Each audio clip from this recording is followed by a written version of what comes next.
you get what I'm trying to do.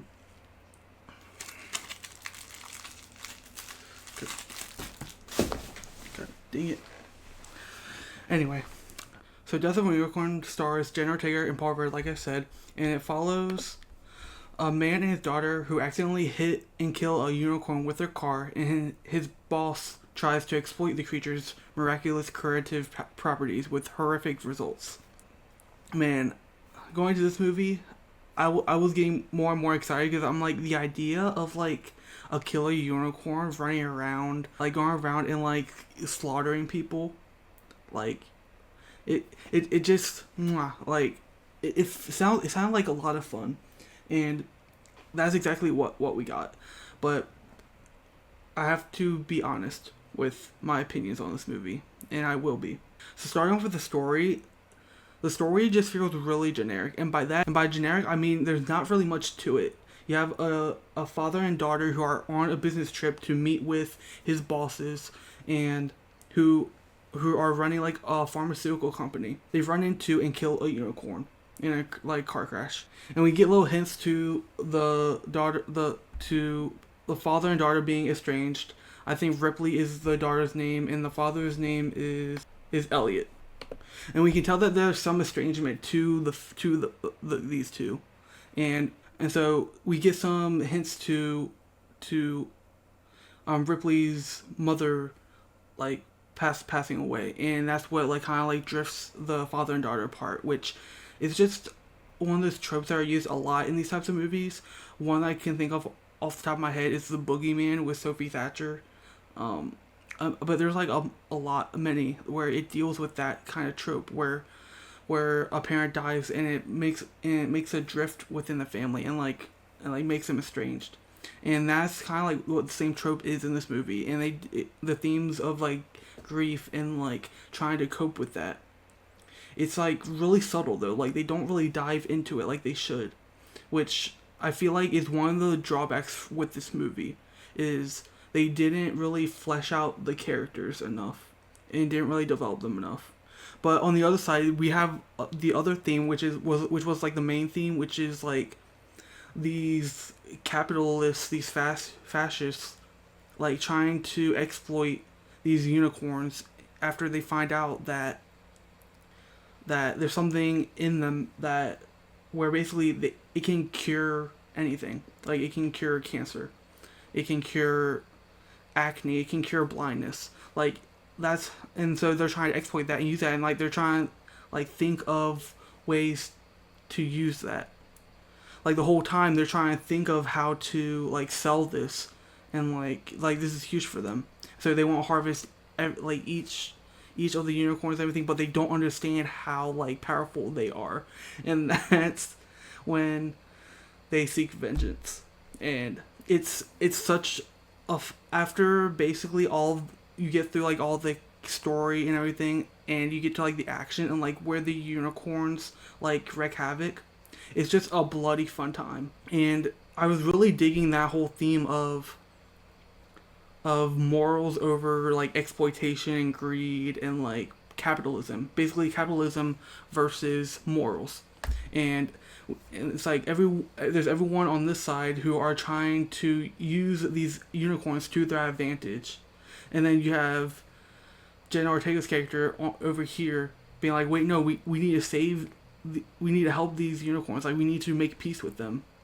And I think that was like I feel like they should really balance that a lot more, and like delve more into and flesh this father and daughter like story out.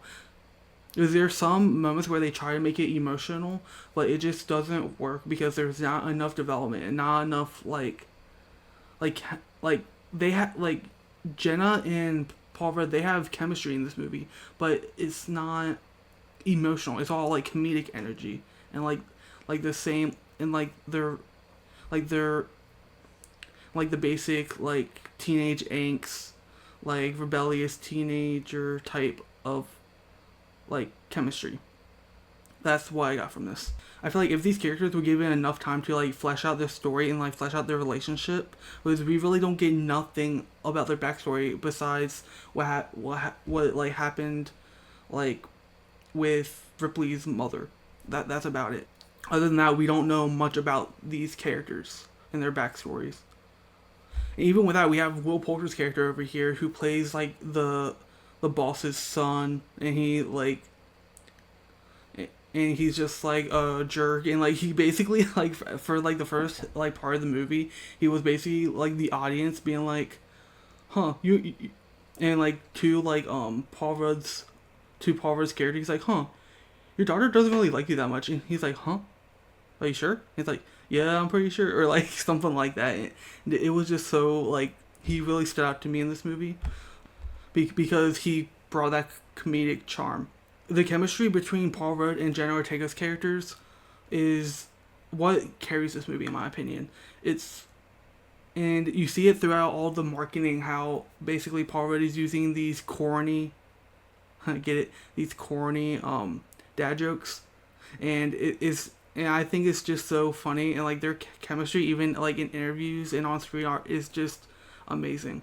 Because like on this side you have a father who is trying to do what he can to help and support his daughter, trying to get promoted so that they have a great financial like holding. But then you have the daughter on this side who isn't really opening up, like she's really not rebellious, but like she's basically just playing that moody teenager who like doesn't want to talk about her feelings, blah blah blah.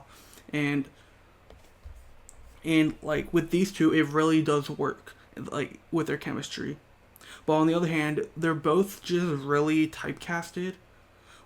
To be honest, every time I saw Paul Rudd like in this role, it just reminded me a lot of him as Scott Lang from Ant-Man.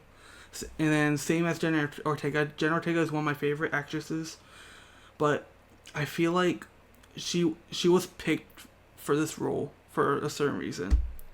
She shines as Ridley. Like she brings the emotional depth and the moral clarity to the film, while Paul Rudd delivers a subtle and balancing the humor and vulnerability. And you really see that in like their chemistry, how he's trying to like pick both sides, his boss's side to win him over, but also he's trying to also stick with his daughter as well. But with Jenna's role in this movie, it just felt like they didn't cast them to play these characters. It felt like with Jenna and Paul Rudd in these roles, it felt really like The Rock and like it were like Tom Holland in like Uncharted and Spider-Man. That's what it felt like to me. It felt like Scott Lang and Tara Carpenter, like if they were father and daughter and they ran into a unicorn. That's what this felt like. And I'm not really complaining about that because I love them, but like I wish that they just develop these characters more. Like, because I want to rate this movie higher. But because these characters in the story don't have enough development and aren't really fleshed out like they should be, I have to be honest and say how I feel about this movie. Because walking out, I was smiling. I really did have a good time with the movie, and I'm getting into that. But on the other hand, the story and these characters just weren't developed enough. And I feel like both Paul Rudd and Jenna Ortega did what they could with these characters, and Will Poulter, and everyone. Like, it felt like this whole cast was basically, like, typecasted, if I have to be honest.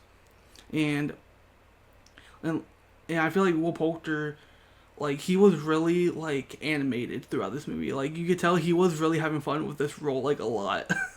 Like, and I love that.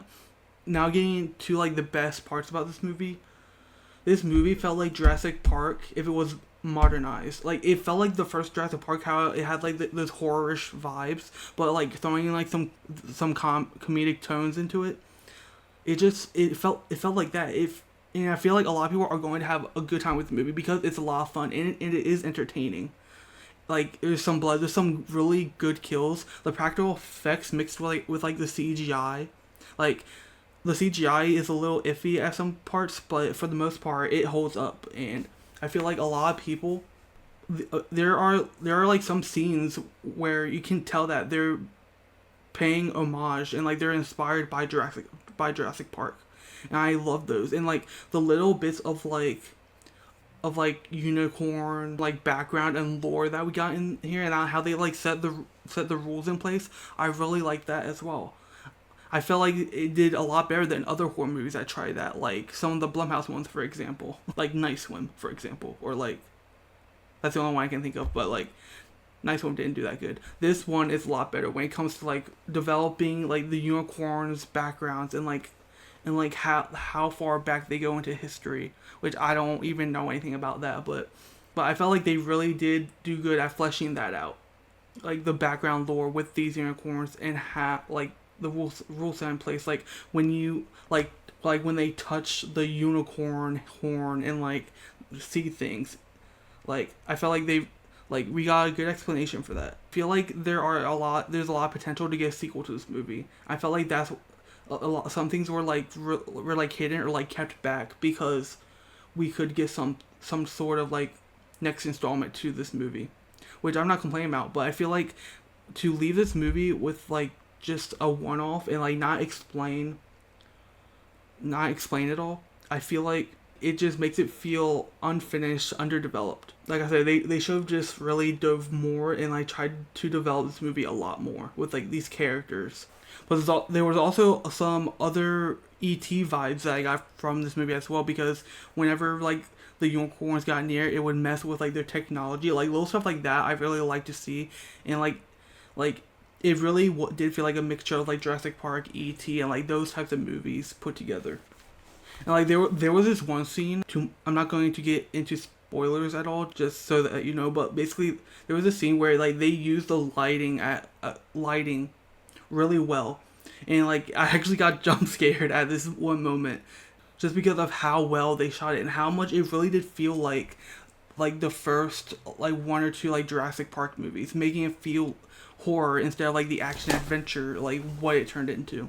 And I'm so happy that we got that in this. And it felt really modernized. It felt like what you'd expect from a modern creature feature with horror and comedy put into a mix. And plus, you get killer unicorns of all things. Like, it's such a fun concept. And I felt like they did really well with it. I felt like they executed the unicorns and like everything with them in a great way. But just everything around that, the characters, the story with these human characters, I just felt like they could have done a lot more with. With that said, I have to give this movie a B+. If you're going to take anything away from this movie, it's going to be the humor, the blood, and just a fun time. And that's what I got out of it. And I walked out smiling from this movie. So, I hope you all did enjoy. Let me know what you thought about this movie down below. Did you like it? Did you not like it? I would like to hear your thoughts. Drop a like if you enjoyed this video, and don't forget to hit subscribe to join the Grimpire. Turn post notifications on to get notified when I do post again. All my socials are down in the description. I have my Instagram down there. I have my Blue Sky. I have my TikTok down there, so you can go follow that. Well, let me know some feedback. Let me know what I can work on, what you'd like to see more of. Let me know what other movies you'd like to see me review that are coming up this year. I have some things planned, so I'm really looking forward to showing y'all that when I get to that. But yeah, if you're looking forward to checking out Death of a Unicorn, I really recommend checking out like Gallop to your local theater and check out this movie out, because I feel like you're going to have a great time with this movie. And yeah, check out Death of a Unicorn right now.